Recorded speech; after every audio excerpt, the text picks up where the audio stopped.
안녕하세요. 2020년 사업계획서에 대한 모든 것 웨비나 진행을 맡게 될 예진컴퍼니 대표 문예진입니다. 반갑습니다. 지난 8월에 정부지원사업 발표평가에 대한 모든 것이라는 주제로 웨비나를 진행했는데요. 행사를 통해 많은 창업자분들이 발표평가에 대한 실제 경험담, 또 평가위원분들의 평가 기준에 대한 정보를 얻을 수 있어서 좋았다는 의견이 매우 많았습니다. 그래서 서류평가에 대한 웨비나를 진행해 줬으면 좋겠다는 요청이 정말 많았습니다. 그래서 청년창업 네트워크 프리즘에서 사업계획서에 대한 모든 것이라는 주제로 다시 한번 웨비나를 준비했는데요. 우선 오늘 행사를 준비하신 청년창업 네트워크 프리즘의 전창렬 대표님께서 인사 말씀해 주시겠습니다. 모시도록 하겠습니다.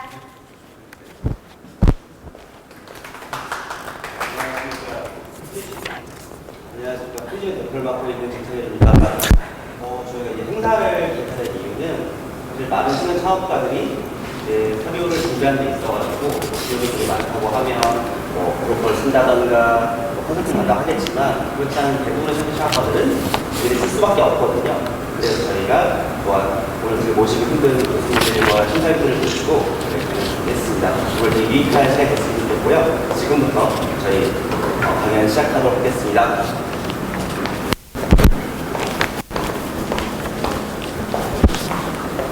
이번 교육을 통해서 창업자분들에게 많은 도움이 되길 바라며 오늘 진행 순서에 대해서 간단하게 안내해 드리도록 하겠습니다. 웨비나는 1부, 2부로 나누어서 진행될 예정입니다. 1부에서는 지난 웨비나에서 발표평가에 대한 강연을 해주신 김수환 교수님께서 사업계획서 강연도 진행해 주실 예정이고요. 그리고 잠시 쉬는 시간을 가진 후에는 2부에서는 실제로 정부지원 서류평가로 위원으로 활동하고 계신 우리 각 분야의 전문가분들 세 분을 패널로 모시고 토크 콘서트를 진행할 예정입니다. 오늘 웨비나의 패널로 참가해 주실 분들은요, 간단하게 소개를 해드릴게요. 경영 전문가 김수환 교수님과 또 영화 극한직업, 또 엑시트, 기생충 등 투자를 하신 투자자이시면서 전문가 한성대학교 김동아 교수님, 또 변리사이시면서 엑셀러레이터이신 서평강 대표 변리사님 모시고 이야기 나눠보려고 합니다. 세 분 모두 정말 유명하시고 모이시기 힘드신 분인데 프리즘이 웨비나를 통해서 창업자분들에게 도움을 드리고자 한다는 말씀을 들으시고 흔쾌히 재능기부 차원에서 참여해 주셨습니다. 다시 한번 진심으로 감사 인사를 드리면서요. 오늘 이렇게 정말 훌륭한 장소를 협찬해 주신 주식회사 크몽에도 다시 한번 감사 인사드립니다. 이제 본격적으로 강연을 시작을 하도록 하겠습니다. 발표평가, 서류평가 강연. 이분의 강연을 들으면 무조건 붙는다라는 말이 있을 정도로요. 정부 지원 사업의 찐 꿀팁을 알려주시는 김수환 교수님 모시고 오늘 강연 듣도록 하겠습니다. 교수님 앞으로 모시도록 하겠습니다.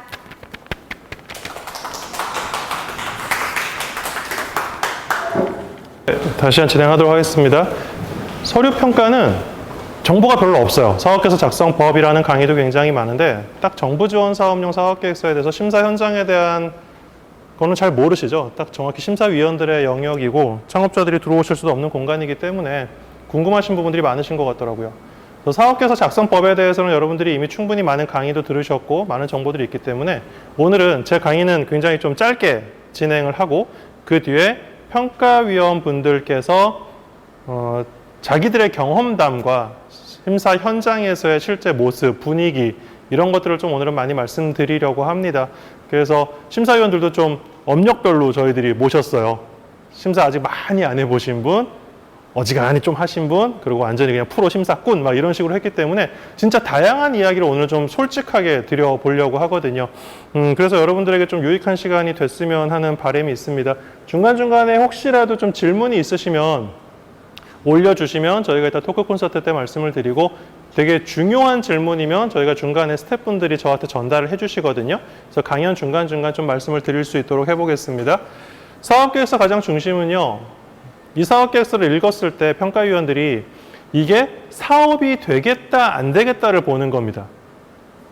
이따 제가 심사표를 보여드리겠습니다만 예비 창업 패키지와 초기 창업 패키지의 가장 큰 차이는 예비 창업 패키지는 점수 구성 자체가 문제의 인식 쪽이 상당히 높고 초기 창업 패키지는 사업화 가능성이 조금 더 비중이 높습니다.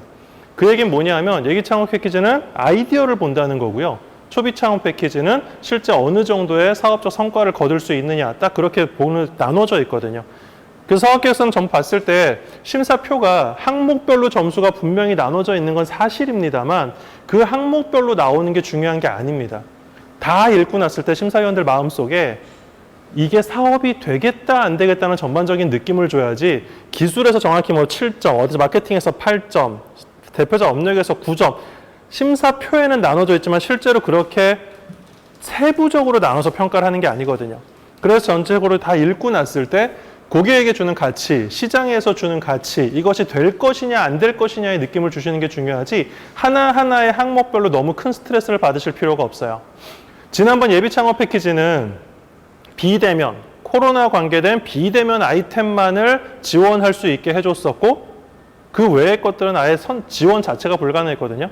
그래서 이번에 초기 창업 패키지도 그렇게 되지 않을까라는 예상들이 있었는데 저희의 예상을 뒤엎고 아이템 상관없이 전 분야의 아이템이 지원 가능하게끔 바뀌었습니다. 그런데 이제 요게 요번에 바뀐 내용들입니다. 가점으로 처리했더라고요. 예비 창업 패키지는 비대면 기술만 지원할 수 있었는데 초기 창업 패키지는 어떤 영역의 아이템도 상관없이 받아는 주는데 요 영역에서의 가점을 주게 돼 있습니다. 1점, 1점, 1점, 2점 총 5점의 가점을 저희가 주게 돼 있는데요. 성과 공유 기업이라는 건 여러분들이 그냥 네이버에 딱 쳐보시면 미래 성과 공유 기업 이렇게 치시면 돼요. 인증서 받으셔가지고 인증받았다라고 하면 가점이 들어오는 영역이고요. 감염병 관련 과제 신청 기업 이것도 찾아보시면 다 나오거든요. 요거 보시면 되고 고용산업 위기 지역 있죠. 대표적으로 작년에 군산이 가장 심했었고요. 여기 나와 있는 고용산업 위기 지역에 소재하고 있는 본사 소재지가 이쪽이면 가점을 받습니다. 그 다음 비대면 아이템으로 신청한 기업에게 2점의 가점을 주게 되어 있는데 비대면 분야는 공고문에 나오시면 정확하게 나와 있습니다. 그런데 여러분 이게 공공 영역에서 강의를 하거나 이러면 이제 되게 솔직하게 드리기 힘든 말씀 중에 하나가 있어요, 분명히. 신선식품 온라인 판매, 이게 여러분들 파시는 식품들을 그냥 뭐 쿠팡 같은 데서 판다든지 네이버 스마트 스토어에 입점을 하겠다, 바이럴 마케팅을 통해 가지고 하겠다 하면 비대면 기술이거든요, 이게. 그렇기 때문에 여러분들이 이거 너무 스트레스 안 받으시고 여기 보시면 어지간하면 하나 겹칠 가능성이 있거든요. 심사 현장에서도 가장 심사위원들끼리 이슈가 되는 게 이게 진짜 비대면 기술이냐 아니냐라는 거에 조금 갑론을박이 있거든요. 근데 그래도 전반적인 분위기가 비대면 기술로 해석해 줄 수 있는 여지가 있다라고 하면 비대면 기술로 해주고 있는 분위기예요. 그러니까 그런 부분들은 여러분들이 이거 한번 잘 뜯어서 보시면 사업계획서상에 체크할 게 하나 정도 있으실 수 있지 않을까라고 생각을 들긴 들거든요. 운동기구인데 그냥 사용법을 찍어서 유튜브로 집에서도 사용할 수 있게 영상을 올려준다 하면 그거 비대면으로 해석할 수 있는 여지가 있어요. 그러니까 그 부분에 대해서 너무 스트레스를 받지 마시면 좋겠고요. 사업계획서 보면은 요게 이제 추가된 겁니다. 지난번보다 딱 추가된 게 창업 아이템의 비대면 관련 핵심 기술이나 서비스, 대면 분야의 차별성을 쓰게 돼 있는데 심사위원들이 저거를 그렇게 심각하게 읽지는 않거든요. 저 부분을. 그러니까 여러분들이 여러분의 논리를 가지고 그냥 쓰기만 하시면 돼요.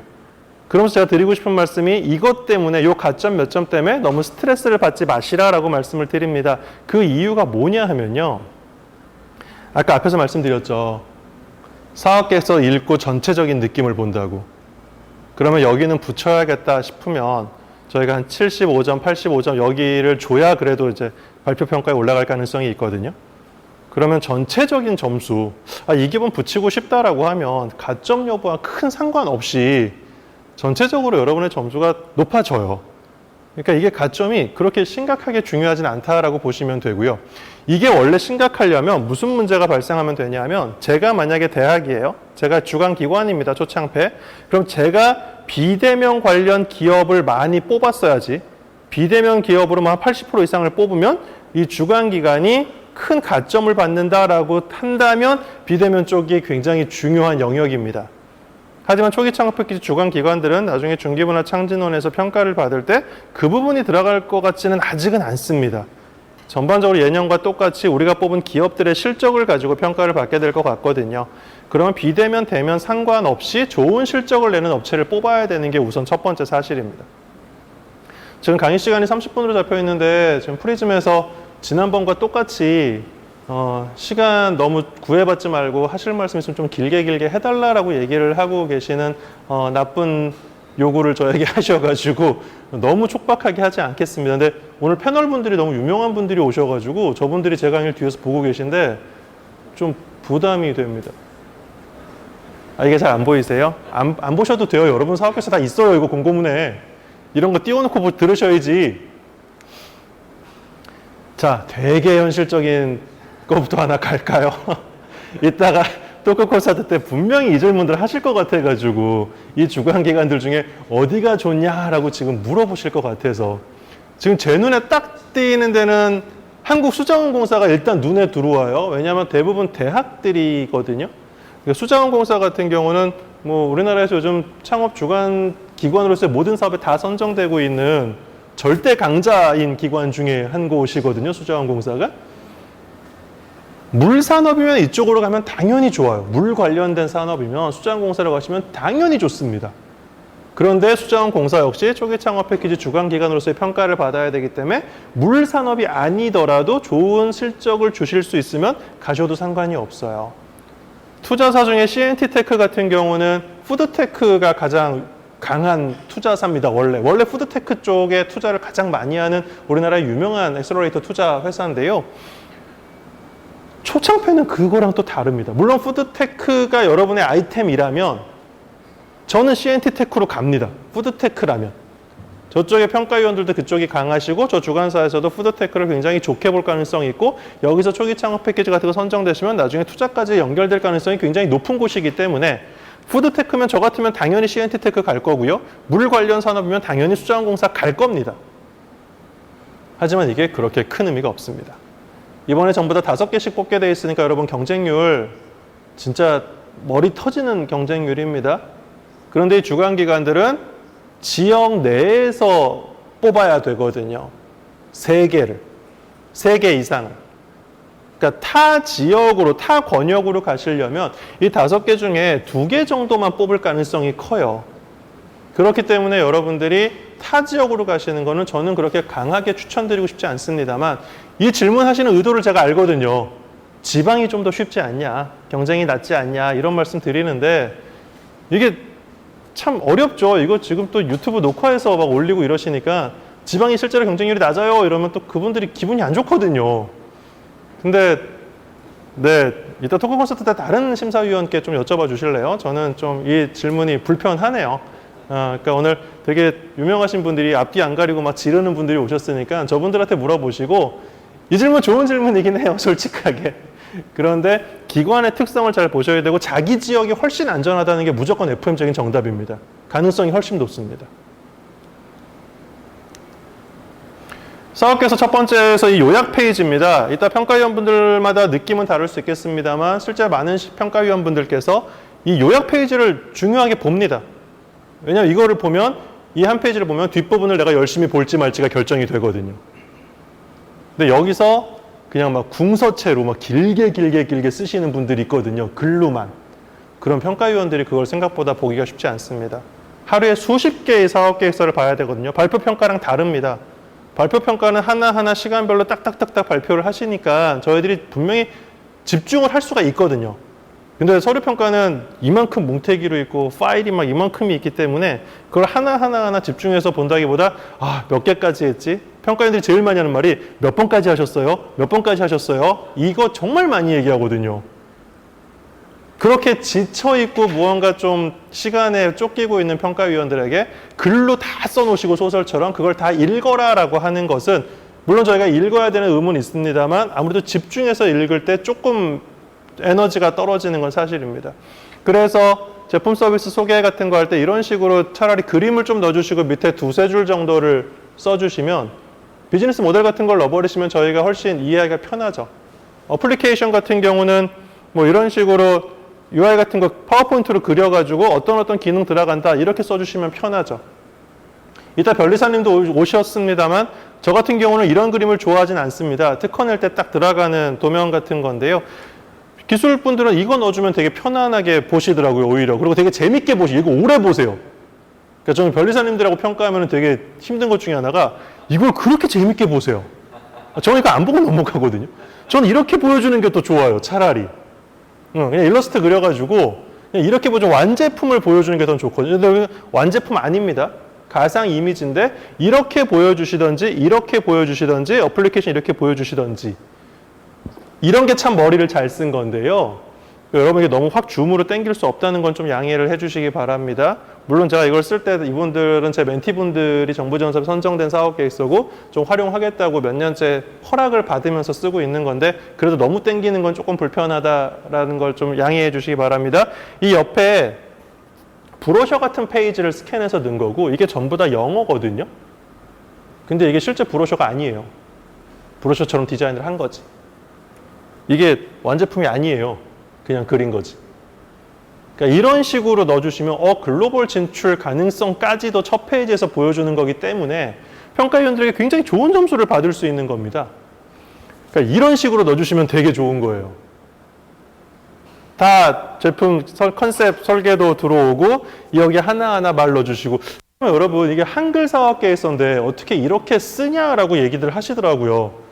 저는 제 멘티들에게는 항상 그렇게 말해요. 저희 학생들이나 파워포인트로 사업 계획서를 먼저 쓰고 거기 있는 것들을 여기다 하나씩 복붙하라고. 이건 철저히 평가위원 입장에서 하는 말이에요. 요즘 사업 계획서 작성 강의들 들어보면 저도 그렇게 못 쓰겠던데요. 너무 어렵던데요. 사업 계획서 강의를 들으면 저는 포기할 것 같아요. 여러분 저도 옛날에 한번 지원해 본 적이 있거든요. 정말 옛날에. 저 서류 평가에서 탈락했거든요. 근데 평가 사유가 뭐였냐면 교수라서 사업에 전념할 것 같지 않다. 저 그때 이의제기 되게 하고 싶었어요. 교수라서 사업에 매진할 것 같지 않다. 교수라서 영업 쪽을 잘 못할 것 같다. 뭐 이런 얘기. 아직 특허 출원을 안 했다. 기술 진입 장벽 구축이 안 됐다. 정말 수많은 논리들이 저를 떨어뜨리더라고요. 근데 그때 제가 했던 실수 중에 하나가 그림으로 표현했어야 되는데 저 역시 교수였기 때문에 논문 쓰는 게 익숙했던 사람이기 때문에 글로 표현을 했었던 거죠. 이제 와서 돌이켜보면 그때 심사위원들이 내 거를 읽지도 않았겠구나라는 생각을 솔직하게 합니다. 그러니까 이런 것들 하나 붙여주시면 되게 편해요. 그 평가인들 되게 재밌게 오래 봅니다. 이렇게 해주시면. 그러니까 심사위원들이 집중해서 내 걸 오래 볼 수 있게끔 전략을 짜시는 게 중요하지 글로 다 써놨을 때 그거 읽으시는 정말 집중해서 밑줄 치며 읽는 분들을 저는 현실적으로 많이 보지는 못했습니다. 여러분 중간에 혹시 궁금한 거 있으면 올려주세요. 글을. 여기서부터가 본격적인 사업계획서죠. 여러분들이 지금 질문을 혹시 계속 올려주시면 저희 스태프들이나 사회자분께서 지금 보고 있다가 지금 저한테 말씀을 지난번에 막 이렇게 써가지고 막 이렇게 저한테 올려서 이거 답변해달라고 하셨거든요. 그렇게 할 수도 있고 사회자분이 있다가 저희에게 물어볼 수도 있으니까 저희가 실시간으로 체크하고 있으니까 좀 봐주시면 좋겠습니다. 사회자분도 노트북 하나 여셔가지고 여기 올라오는 글들이 있는지 확인 좀 부탁드릴게요. 계속. 문제인식에서 이제 개발 동기와 제품 서비스의 목적, 필요성 딱 이렇게 나오고 있잖아요. 여기에서 저는 이 말씀을 꼭 드리고 싶어요. 이게 지금 정확하게 잘 보이시는지 모르겠는데 주제에 내가 들어가는 분이 되게 많으세요. 내가 이런 사람이었다. 내가 이런 걸 했다. 내가 이런 걸 하고 싶다. 이렇게 쓰시는 분이 정말 많으세요. 생각보다. 그런데 우리 창업진흥원 딱 보면 PSST잖아요. 첫 번째 창업사업계획서의 첫 번째는 무조건 문제여야 돼요. 문제, 프로블럼이어야 돼요. 그거에 대한 솔루션이어야 돼요. 그 문제 발견이 내가 어떻게 살아온 건 문제가 아니잖아요.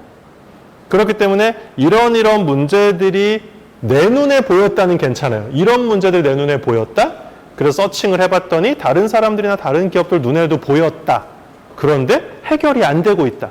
그래서 내가 이런 걸 좀 해봤으면 좋겠다라고 얘기를 진행을 하셔야 되는 거지 내가 이렇게 살아왔다. 이거 심사위원들이 제일 안 좋아하는 영역 중에 하나입니다.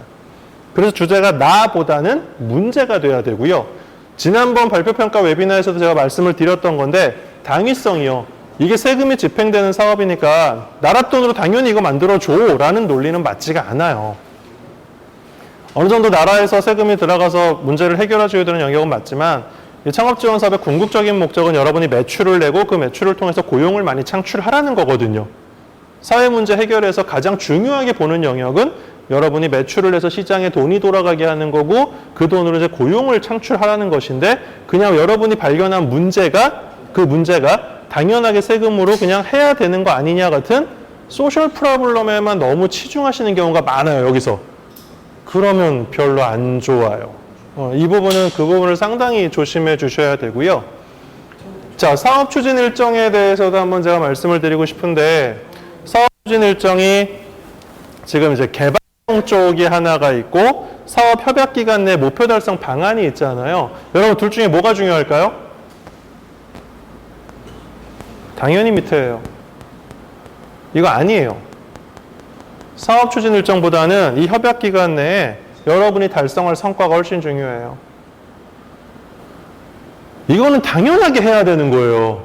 이 사업 협약 기간 내에 여러분이 달성할 과업을 당연하게 개발 일정은 맞춰서 끝내야 되는데 1회 저희 지난번 웨비나를 보신 분들은 당연히 이 설명을 많이 들으셨겠습니다만 요번에 초창패는 7개월 협약 기간입니다. 그 7개월 협약 기간 동안에 7개월 동안 마지막 7개월 되는 해에 시제품 제작을 완료하겠다라고 해버리시면 매출, 고용 이런 쪽으로 가기가 어렵죠, 성과가. 그렇기 때문에 사업 추진 일정의 개발 방안에 신제품 출시 이런 것들이 7개월 이전에 뭐 4개월, 5개월, 6개월에 끝이 나야 되고 4개월, 5개월쯤에 전시회도 참가하고 브로셔도 만들고 홈페이지도 만든다라고 하는 마케팅도 들어오셔야 되고 유통 판매에 대한 게 7개월 이내에 끝이 나줘야 돼요. 엄밀히 해서.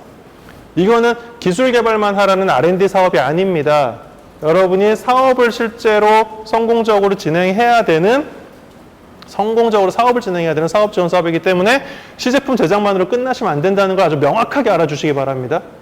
그래서 실제로 평가위원들 중에 시제품 제작 달성 외에 기대할 만한 성과가 없음 이렇게 써버리는 경우도 있어요. 결과표에. 그러니까 이런 부분들 조심하셔야 되고 그렇기 때문에 이 기간 내 목표 달성 방안은 당연하게 뭐 직원을 두고 어디 뭐 신규 직원을 뽑아야 된다든지 홍보를 어떻게 한다든지 마케팅을 어떻게 한다 어디 유통 채널을 통해서 뭐 쿠팡 로켓 배송에 입점을 한다 아마존에 입점을 한다 크라우드 펀딩을 진행한다라는 얘기가 그 진행이 이 사업 협약 기간 내에 시작이 돼야 된다는 거예요. 그래야 저희가 매출을 기대할 수가 있으니까요. 혹시 속도가 너무 빠르다든지 이러면 자꾸 좀 의견 올려주세요. 저도 웨비나가 익숙하진 않습니다. 이 40대 후반의 나이에 카메라 보고 말하는 게 쉽지가 않습니다. 진짜로. 너무 빠르대요. 천천히 할게요. 감사합니다. 여러분은 1시 이후로 약속 시간을 미루시기 바랍니다. 조금 길어질 것 같습니다. 오늘 오시는 평가위원분들이 헤비토커세요. 자, 고객에 대한 요구사항이죠. 이거 되게 힘들어 하시는 분들 많더라고요. 그럼 B2C가 됐건 B2B가 됐건 B2G가 됐건 분명히 고객은 있습니다. 고객사가 있던지.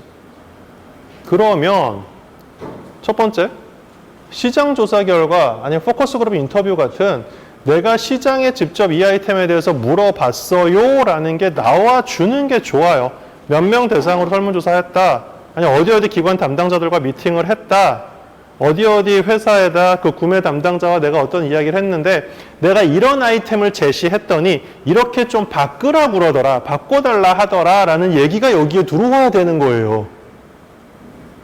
근데 여기를 제대로 쓰시는 분을 제가 솔직히 잘 못 봤어요. 그러니까 고객사에 묻질 않으신 거예요. 아예. 근데 이거는 단순히 발명가처럼 나 만들고 싶은 거 만들 테니 나랏돈 지원해줘 라는 사람으로 보이는 건지 진짜 사업가적인 마인드를 가지고 내가 만들고자 하는 걸 만들었지만 이게 시장이나 고객의 평가를 들으면서 소위 말하는 린 스타트업처럼 운영을 하고 있는 건지 보여주기 때문에 시장조사 결과가 조금 있으면 좋고요. 여기서 보시는 심사위원들이 제일 많이 보는 건 이거예요. 유사품, 경쟁품, 대체품들 있잖아요.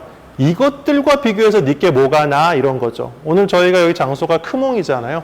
근데 비대면 지금 저희가 평가하다 보면 이런 인력 매칭 플랫폼에 대해서 만들겠다는 분이 굉장히 많으시거든요, 지금. 근데 단순히 그 인력 매칭 플랫폼이 어떻게 운영했다는 거 심사위원들이 발표 평가 때 물어보고 싶은 건 이거예요. 알바몬이나 크몽 이길 수 있냐? 니께 알바몬보다 크몬보다 나은 게 뭐야? 그걸 물어보거든요. 그러니까 코로나 상황이 오면서 지금 당근마켓이 우리나라 쇼핑 앱 중에 2위로 올라왔거든요. 쿠팡이 1위고 2위가 지금 당근마켓이에요. 그동안 저희 평가위원들은 중고나라의 뭐 진품 짝퉁 문제라든지 그걸 인공지능으로 식별하겠다든지 뭐 에스크로 서비스 기반이나 뭐 다른 것들을 통해서 결제를 사기당하지 않게끔 풀어주겠다는 신기술을 탑재하겠다는 플랫폼 사업자들을 저희는 정말 많이 평가했거든요. 근데 성공 케이스가 없죠.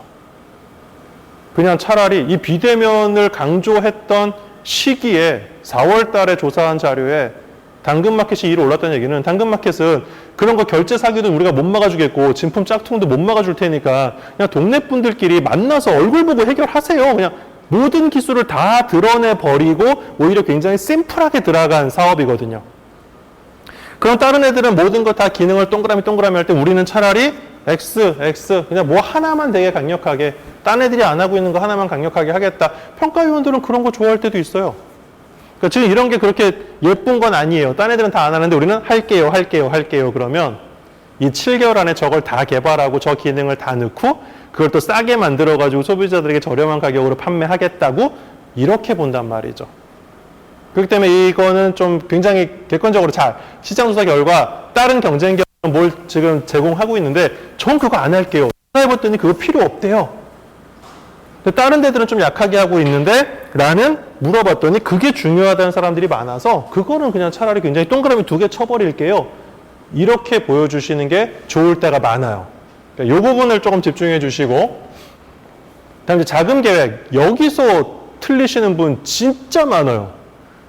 근데 가끔은 평가위원들도 이거 놓치고 넘어갈 때도 있고 이 규정이 너무 복잡해가지고 저희들이 헷갈릴 때가 많은데 지난번 예비 창업 패키지에서는 되게 많은 분들이 여기서 헷갈렸던 것 중에 하나가 뭐냐 하면 우리나라에 자부담 비율이 없는 정부지원사업이 별로 없습니다. 대부분 자부담을 넣게 돼 있어요. 근데 예비 창업 패키지가 진짜 좋은 거라고 우리가 얘기를 하는 이유 중에 하나가 자부담이 없거든요.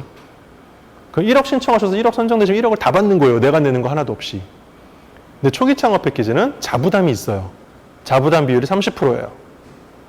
그리고 현금이 10%, 현물이 20%예요.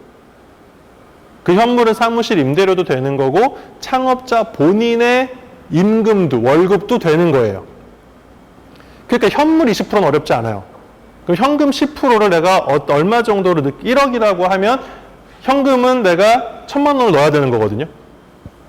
그리고 현물로 2천만 원 계상을 하고 나머지 7천만 원을 신청하시는 게 초기 창업 패키지거든요. 이거를 너무 모르세요.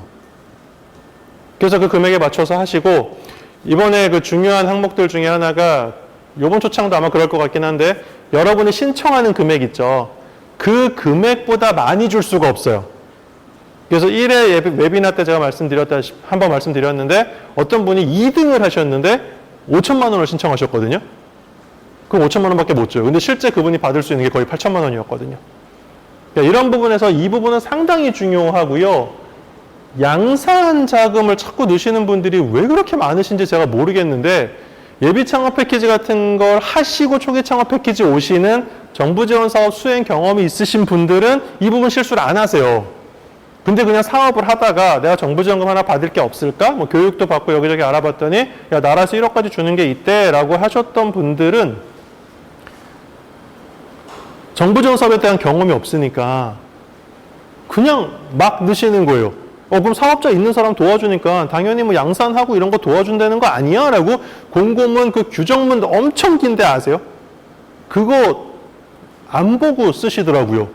10분짜리 홍보 영상 설명회 하나 보시고 대충 그냥 사업 공고문만 하나 보시고 운영 규정이나 사업비 집행 이런 규정 같은 거 하나도 안 보고 넣으시니까 여기서 틀리는 분이 너무 많으세요. 그래서 저희가 붙이고 싶은 기업만 붙이는 게 아니고 떨어뜨릴 기업들도 찾아내야 되는데 만약에 여기서 실수가 있으시잖아요. 그러면 규정을 못 지킨 거기 때문에 저희는 그분을 떨어뜨릴 때 아주 부담 없이 떨어뜨릴 수가 있어요. 그러니까 이런 부분은 틀리시면 안 돼요. 특히 정부 공적 영역 자금은 규정을 교육 명확하게 숙지하고 들어오셔야 되고 인건비로 몇 년 전부터 인건비로 지금 100%를 써도 되게 되어 있거든요. 엄밀히 말하면. 구분을 딱딱딱 해놓지 않았거든요. 그러니까 그 부분을 좀 잘 봐주셔야 돼요. 그래서 양산으로 보이면 절대 안 되고 이게 항상 조금 코에 걸면 코걸이 이렇게 되는데 도대체 몇 개부터가 양산이냐? 그냥 대략적인 예시로만 그냥 뭐 규정 이럴 때 나오는 게 한 50개? 근데 여러분 대형 설비 50개, 뭐 키오스크 50개 만들겠다 그럼 말이 안 되는 거고 뭐 가방 같은 거 만드는데 50개? 이제 그런 건 되는데 창업자분들이 힘든 건 이거죠. 시제품 제작 공장에 갔더니 MOQ가 최소 주문 수량이 10,000개가 나오는 경우가 있어요, 실제로. 1,000개, 2,000개 나오는 경우도 많아요. 어쩔 수 없다. 만들어준다는 곳이 그렇게 MOQ를 하니까 나는 그건 시제품이라고 본다. 그게 인정이 안 된다니까요. 여러분이 시제품만 만들어줄 수 있는 그 수량만 만들어줄 수 있는 곳을 찾지 못하면 공적 영역에서는 어쩔 수 없이 그 부분을 선정시킬 수가 없어요. 그러니까 이게 양산으로 보이면 안 되고 재료비의 양도 마찬가지거든요. 누가 봐도 심사위원이 볼 때 재료비가 많이 들어갈 아이템이 아닌데 재료비가 과다 청구되어 있다? 그럼 떨어질 수 있는 논리가 되시는 거예요, 여러분. 그러니까 이거 잘 썼다고 붙는 거 아닙니다, 절대. 하지만 떨어질 수 있는 논리는 심사위원들에게 여러분이 제공하시는 게 돼요. 그러실 필요는 없거든요. 서류평가는 최종 선정자 쪽에 3배수를 올리게 되어 있습니다. 그러니까 5개 지금 뽑는다고 그랬잖아요. 그럼 서류평가에서 15개를 저희가 뽑아야 되거든요. 그럼 15개 안에 들어가야 여러분이 사업계획서를 좀 못 쓰서라도 발표할 수 있는 기회를 얻으실 수 있잖아요. 그게 얻으려면 이런 데서 감점당하시면 굉장히 곤란해요. 그리고 또 하나의 논리. 우리나라의 정부 지원 사업은 시제품 제작 지원 사업입니다. 초기 창업 패키지 분들이 여기 양산처럼 보이고 재료비를 많이 넣으시는 이유 중에 하나가 본인이 지금 만들고 있는 아이템을 강화하고 더 그냥 사업 잘하라고 주는 자금으로 아시기 때문에 이걸 자꾸 그렇게 넣으시는 걸로 알고 있는데 정부 지원 사업 하나도 안 하신 분들은 명확하게 지금 알아두십시오. 시제품 제작 지원 사업이기 때문에 지금 사업을 하고 계시는 분이 있더라도 새로운 신제품을 제안하는 게 일단은 원칙이고요. 두 번째, 지금 내가 갖고 있는 제품의 획기적인 성능 개선이면 가능합니다. 이게 원칙입니다. 이게 원칙이에요. 그래서 인건비를 만약에 100% 쓴다라고 해도 새로운 직원을 뽑아서 우리 회사가 지금 획기적인 어떤 기능 개선을 한다든지 신제품 개발해야 되는데 이런 쪽에 인력이 없으니까 이걸 좀 뽑아가지고 해야겠다. 그 인건비가 많이 든다. 그러니까 인건비로 100% 써야겠다고 할 때도 이 논리를 우선적으로 평가위원들에게 납득을 시켜주셔야지만 가능하거든요. 지금 인력으로 지금 충분히 되는 사업이고 평가위원들이 볼 때 지금 연구전담 부서에서 만들 수 있는 건데 굳이 인건비를 또 100% 신청하지? 그럼 지금 당신이 하고 있는 사업을 그냥 돈만 좀 더 보태달라는 거 아니야? 이 논리면은 떨어지는 가장 주요한 원인 중에 하나가 됩니다. 그러니까 이 부분도 조심하셔야 돼요. 그래서 자부담 비율 잘 지켜가지고 써달라는 얘기 있는데 혹시 이제 궁금한 거 있으시면 이거는 저희가 토크 콘서트 때 좀 말씀을 드리도록 하고 정말 솔직한 얘기는 모르는 건 모른다고 그럴게요. 이거 너무 복잡해가지고요. 가끔 저희 뭐 멘토들이나 기관에서도 가장 상위 기관에게 유권 해석을 의뢰하는 경우도 있거든요. 이 부분은 조금 헷갈린다. 사업이 워낙 변수가 많잖아요. 그분들이 뭐가 부족하다거나 역량이 떨어진다는 게 아니고 거기도 막 수십 년씩 매니징 하신 전문가분들이 계십니다만 여러분의 사업 아이템이 너무 다양하고 사업 컨디션이 너무 여러 가지라서 이 부분은 굉장히 헷갈립니다. 하지만 명확한 거는 여러분이 금액을 너무 작게 넣으시는 건 그렇게 바람직하지 않다라는 말씀을 조금은 드리고 싶습니다. 근데 제가 지난번 웨비나 때도 한번 그 질문을 받았어요. 사업비를 너무 높게 넣으면 좋지 않다는 얘기들을 들었다. 그래서 사업비를 너무 높게 쓰면 평가원들이 안 좋게 본다는 말을 들었다라고 어떤 분이 하시더라고요. 나중에 웨비나 끝나고 저한테 어떻게 연락처를 아셨는지 연락을 해오셨어요. 그래서 적게 썼었다. 근데 교수님 얘기 들으니까 아닌 것 같다. 그래서 어디서 들으셨어요? 그랬더니 유튜브에서 들었대요. 아, 제발요, 여러분. 유튜브는, 네. 좋은 정보 많아요. 정말 좋은, 저도 유튜브 많이 봅니다만, 글쎄요, 그거는 도대체 누가 왜 한 얘기인지 제가 도저히 모르겠거든요. 평가위원들이 수백 명이라서 평가위원들을 평균으로 잡을 수가 없는 게, 그렇게 완전히 창업 분야에만 있던 분들도 아니에요, 평가위원은. 평가위원 선정 기준이 대학의 조교수 이상, 연구시설의 뭐뭐뭐 이상, 상장사의 뭐 부장급 이상 이렇게 되게 복잡해요. 또 뭐 10년 이상 이런 식으로 요즘 되게 오늘 사회 보신 사회자님도 강의 되게 많이 하시고 요즘 뭐 멘토링도 많이 하시고 막 이런 분이신데 젊으시거든요. 그러면 대학 졸업 후 몇 년 동안의 뭐 기간이 있어야 돼요. 활동 기간. 그럼 평가 못 가시거든요. 그러니까 그 평가위원회 스펙에 맞는 사람들만 뽑아야 되기 때문에 진짜 오리지널 창업 쪽의 전문가만 오는 경우도 조금 적어요. 그렇기 때문에 여러분들이 진짜 잘 해주셔야 돼요. 쉽게 써야 돼요. 그런데 심사위원들은 이렇다라고 누가 규정할 수 있다? 못해요, 절대.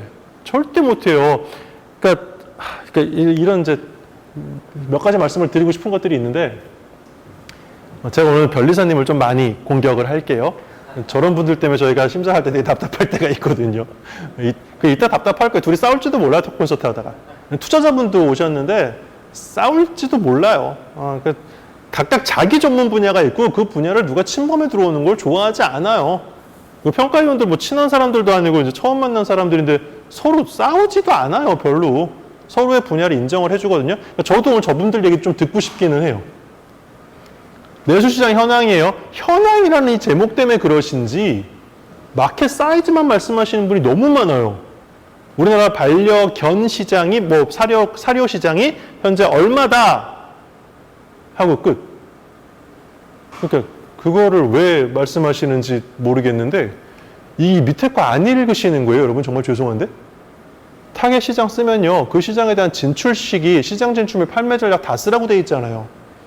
그러니까 마켓 사이즈도 안 쓰시는 분들이 많아서 솔직히 속상하긴 하지만 마켓 사이즈를 쓰셨으면 그 마켓에 내가 접근하거나 유통하거나 홍보하는 구체적인 방법 쓰셔야죠. 구체적인 방법 쓰라고 그러니까 맨날 뻔하게 쓰는 게 바이럴 마케팅 하겠다.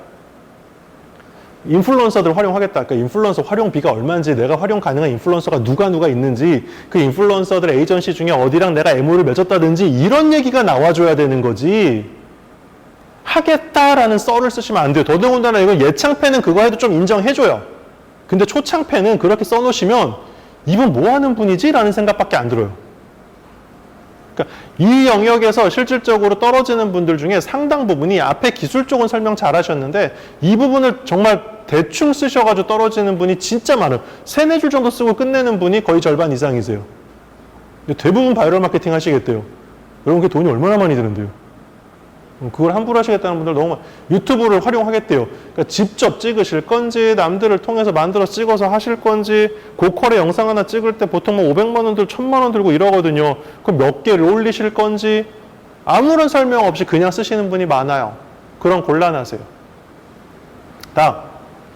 여기는 솔직히 예창과 다르게 저희 초창은 평가위원들이 되게 편합니다. 솔직하게. 아주 편합니다. 지금 시간이 몇 시 정도? 11시 40분이요?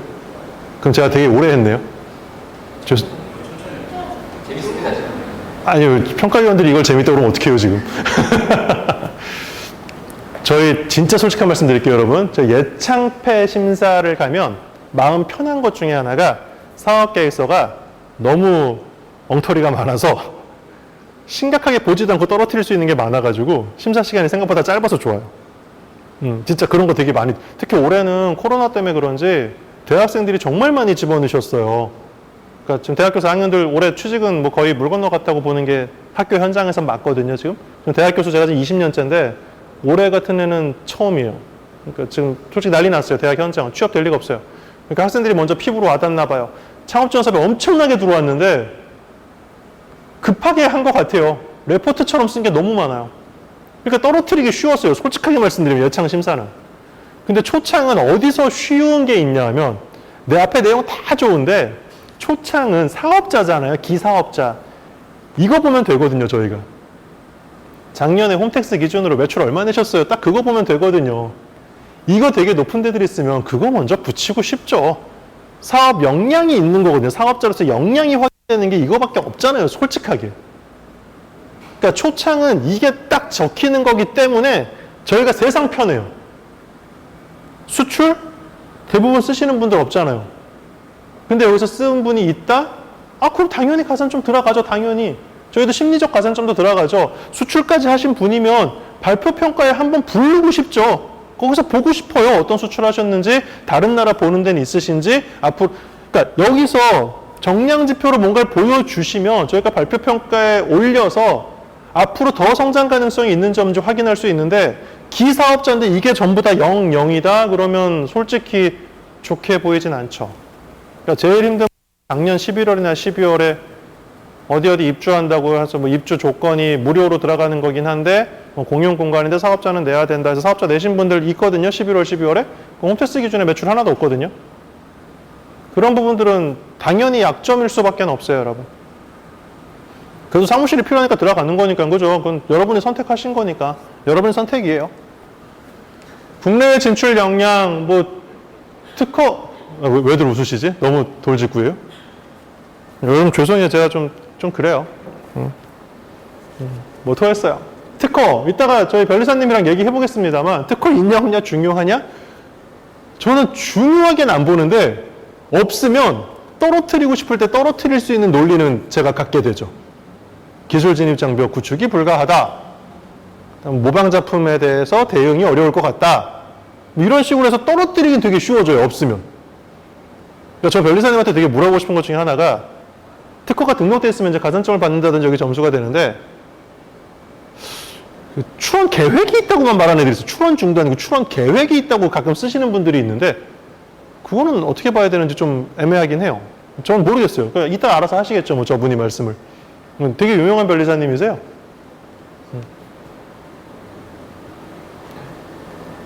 비즈니스 모델이라든지 매출에 대해서 오프라인 수익 어떻게 하겠다, 중개 수익 어떻게 하겠다, 광고를 어떻게 하겠다 이런 식으로 딱딱딱딱 해서 이거를 그냥 복붙해서 여기에 붙이셔도 돼요.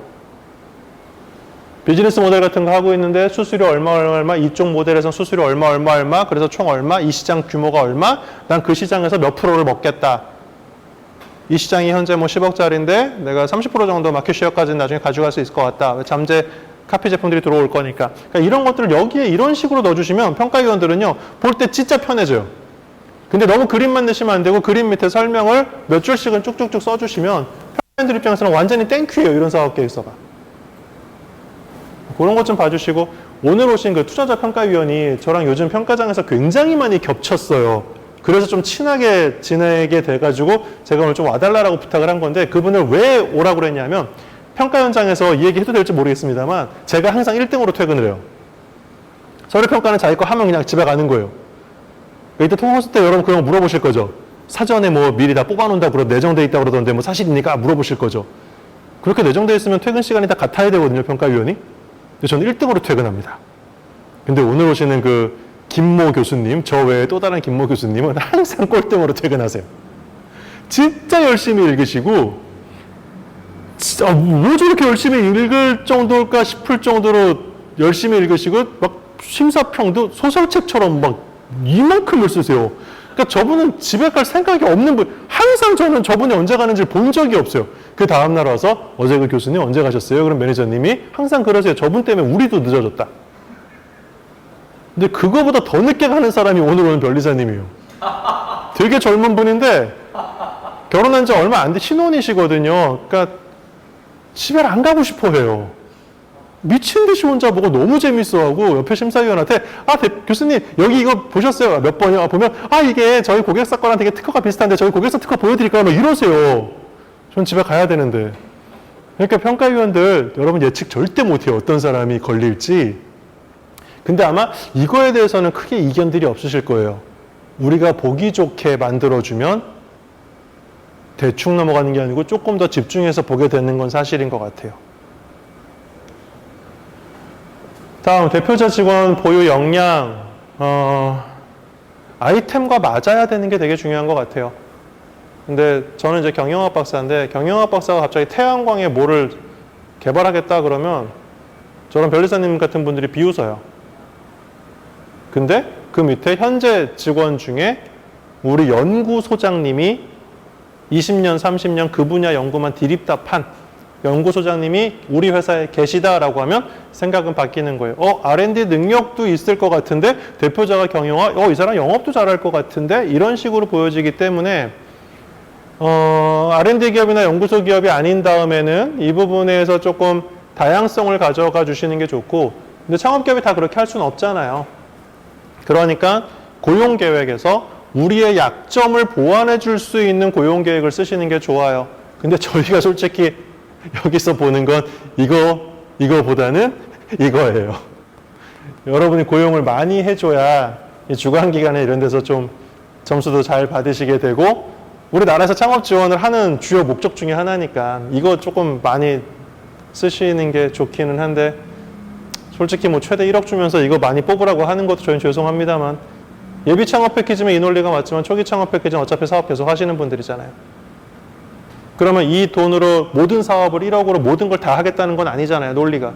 이 정도 신제품 하나 개발하려고 하는데 개선하려고 하는데 도와주세요잖아요. 요 정도만 도와주면 우리가 이만큼 더 성과로 나라에 보답을 할게요. 국민 경제에 기여할게요. 이거잖아요. 이 부분을 보셔야 돼요. 직원 현황 역량 이건 뭐 당연히 그냥 갖고 계신 거 쓰시는 거니까 이렇게 해서 네, 고용 실적 중요하다라고 되어 있는 거고 기술 보호 노력은 뭐 다들 열심히 쓰시긴 쓰시는데 이따가 변리사님께서 좀 말씀해 주시면 좋을 것 같아요. 저희들은 그렇게 심각하게 보는 경우가 많진 않아서 주로 특허에 관계된 거라서 그냥 특허 있다 그러면 그 특허가 굉장히 그 사업에 진짜 도움이 되고 진입장벽을 할 수 있는 특허인지 아닌지 저는 판단 못 하거든요. 그래서 변리사님들이 껴있는 경우가 굉장히 많거나 공대 교수님들이 껴있는 경우가 많아요. 심사위원 중에. 호흡무시 될 것 같고 올해 초창패 공고 떠 있으니까 예창패 분들은 나중에 혹시 이따가 질문하시면 저희가 답변 드릴 수 있는 거 있으면 답변 드릴게요. 요렇게 점수가 서류 평가는 나와 있어요. PSST예요, 무조건. 우리나라 정부 지원 사업 받겠다는데 PSST도 몰라도 그것도 웃긴 거예요, 여러분. 문제인식 어떻게 했느냐? 30점, 실현 가능성 30점, 성장 전략 20점, 기업 구성 20점 딱 이렇게 되어 있잖아요. 이런 문제인식과 실현 가능성이 굉장히 높아 보이잖아요. 근데 평가자마다 달라요. 이것도 중시 여기는 사람도 있어요. 이거 제일 중시 여기는 사람도 있어요. 이 사람 마음속에 이 회사는 이런 인력 구성으로는 도저히 이 사업 못하는데 라고 하면 위에 것까지 다 깎이는 거예요. 이 항목 때문에.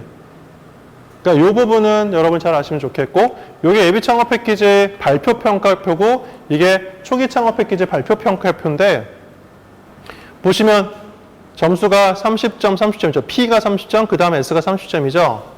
여기는 초기 창업 패키지는 처음 P가 20점, 그 다음 S가 35점이죠. 그러니까 이게 명확한 차이예요, 여러분. 예비 창업 패키지는 문제의식해서 해결 방안하고 뭐 이런 걸 좀 골고루 봐요. 그런데 초기 창업 패키지는 정확히 사업의 역량을 보는 것이기 때문에 실현 가능성, 진짜 고객이 원하는 것을 개발하고 거기에 맞게 대응할 수 있냐는 영역, 그러니까 팔릴 만한 것을 만들 수 있냐라는 걸 훨씬 중시 여겨요. 이거는 한번 만들어 봐라, 애써봐라, 이 가능성이 더 많아요, 예비 창업 패키지는. 그러니까 이 부분은 한번 잘 판단해 주시면 좋을 것 같아요. 그래서 이제 어느 정도 조금씩 마무리 해보겠습니다. 여러분, 사업계획서 한글 잘 썼다고 절대 붙는 건 아닌데요. 제가 하라는 거 했다고 붙는 건 아닌데 제가 하라는 걸 안 하면 떨어질 가능성이 있어요. 서류평가는 떨어뜨리는 거예요. 몇 개를 붙인다기보다 그냥 몇 개 정도만 발표평가에 올리자라는 개념이기 때문에 심사위원들 마음속에 들어있는 게 꼭 붙여야 될 들을 뽑는 게 아니고요. 떨어뜨릴 걸 일단 날려버리는 평가예요. 그러니까 제가 하라는 거는 하시는 게 좋아요.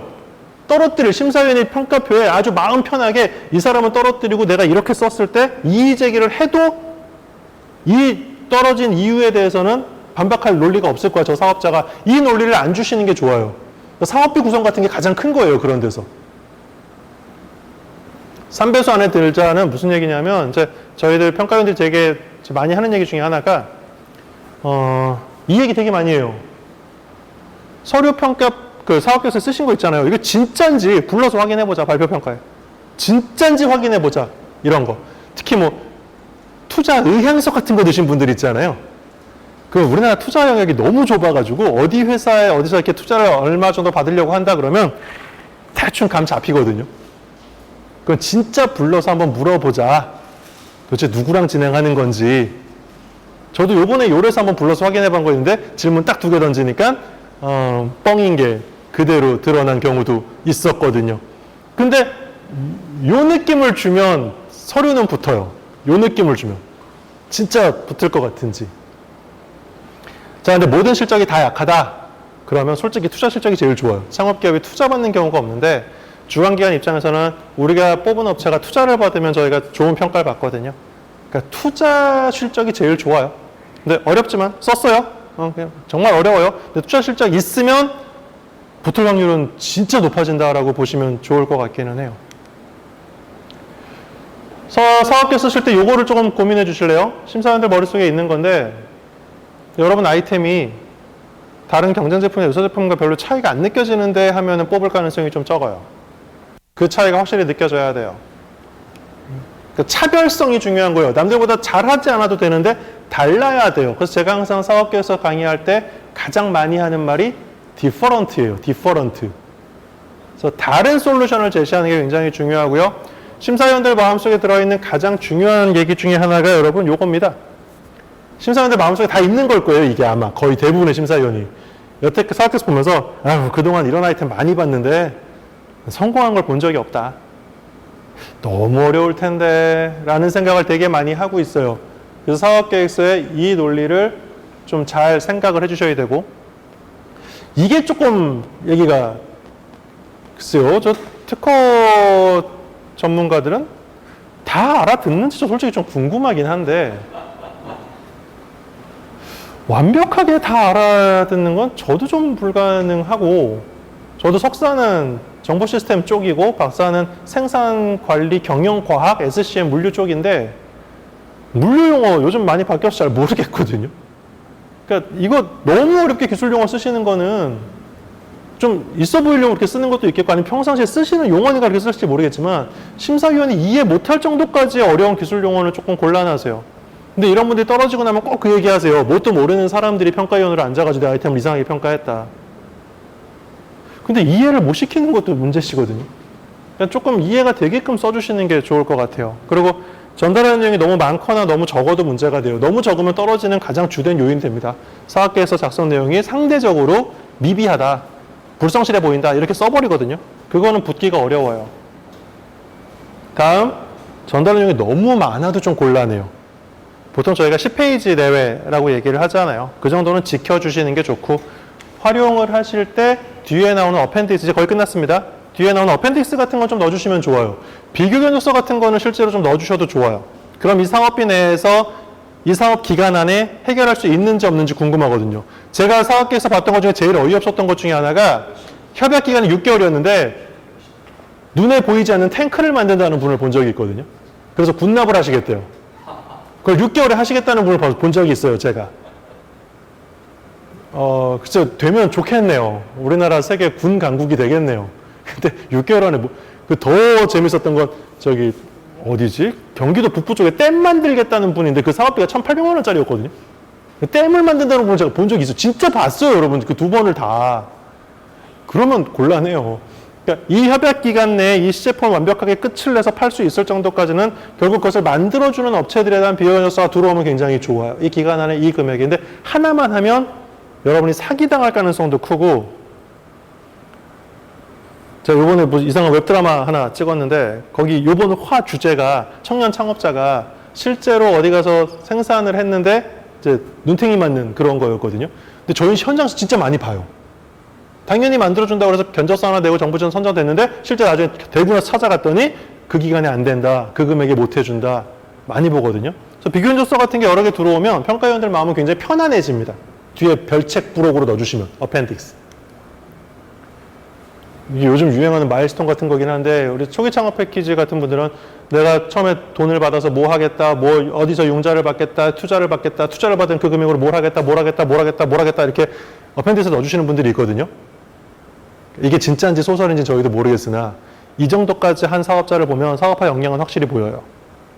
내가 정확히 어느 정도 마일스톤에서 어느 정도의 자금이 필요하고 그 자금을 받았을 때 그 자금으로 뭘 할 것이고 여기서 뭘 그거 다시 스케일업하고 이 스케일업한 걸 다시 어떤 투자를 받고 이렇게 하신다는 거죠. 넣어주시면 좋아요. 근데 보자마자 눈 휙 돌아가시죠 지금. 근데 저희는 이런 걸 보니까 이런 걸 넣은 사람과 안 넣은 사람은 차이가 느껴져요. 죄송해요. 어쩔 수 없어요. 좋은 거 보면 나쁜 건 후져 보여요. 자금 같은 것도 이런 식으로 좀 추정 손익계산서도 구체적으로 써주시는 게 좋은데 특히 이런 항목 같은 거에 청년 창업자들 같은 경우는 판관비 같은 거 넣지 않으시는 분들도 있더라고요. 가끔 강의하다가 판관비는 얼마 잡으세요? 그럼 판관비가 뭐냐고 물어보는 분들이 있어요. 예비 창업 패키지 물어보셔도 돼요. 근데 초기 창업 패키지 이런 거 물어보시면 안 되죠. 어차피 이거는 추정이잖아요, 여러분. 추정은 뻥이에요. 뻥이란 뜻. 추정 우리말로 하면 진짜 뻥입니다, 저건. 근데 개연성 있는 뻥이어야 되잖아요. 그 개연성 있는 뻥을 이렇게 넣어주시면 이게 맞는지 아닌지 저희가 확인은 솔직히 불가능하지만 넣은 사람과 안 넣은 사람이 있다고 그러면 당연히 넣은 사람이 좋아 보입니다. 마지막 위로 말씀드리겠습니다. 사업계에서 어렵습니다. 잘 쓰는 분들 많지 않습니다. 그런데 이상하게 잘 못 쓴 사업계인데 저희가 마음이 좀 이렇게 동할 때가 있거든요. 어느 때냐면 고객과 시장의 판단을 받아보고 선택을 받아보고 매출을 내보신 분들이 있잖아요. 이분들 건 뭔가 그 문서에서 포스가 와요. 아, 이분은 요즘 애들 말로 찐이다. 이건 진짜 찐이다. 이 사업자는. 그러니까 이분은 발표평가에 불러서 물어봐야겠다. 이분은 진짜 실적 잘 낼 것 같다 하는 그 찐에 대한 느낌이 올 때가 있거든요. 그러니까 너무 긴장하고 그러지 마세요. 이거 저 쓰려면 저 못 써요. 이거 여기 있는 평가위원 아무도 못 그려요. 이거 다 못해요. 그러니까 저희는 음식 평론가 같은 사람들이고 대표님들은 백종원 같은 멋있는 셰프, 사업자 이렇게 보여야 되거든요. 그 사업계에서는 여러분의 얘기가 들어있어야 돼요.